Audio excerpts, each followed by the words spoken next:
Da, schimbarea ar trebui să fie destul de radicală, astfel încât în decurs de o săptămână să reechilibrăm aportul caloric per total. Pentru aceasta putem să folosim cu succes legumele din familia cruciferelor, astfel încât vom avea un aport de minerale, cum ar fi potasiu, calciu, magneziu, compuși cu sulf, vitamine, vitamina A, foarte bogate în vitamina C, în acid folic, dar foarte bogate în fibre. 100 de grame de aliment din această familie, categorie, conține 10 grame de fibre, iar aportul nostru corect ar trebui să ajungă la 35 de grame de fibre pe zi.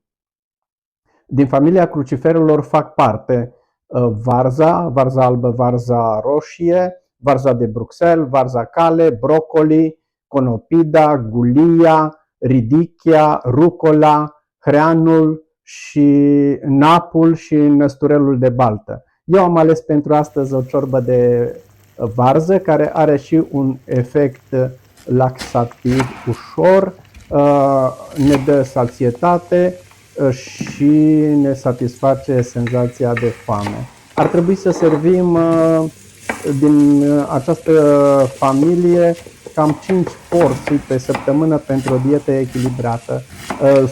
Produsii cu sulf specifici acestei familii de crucifere au un rol antioxidant și antitumoral în organism.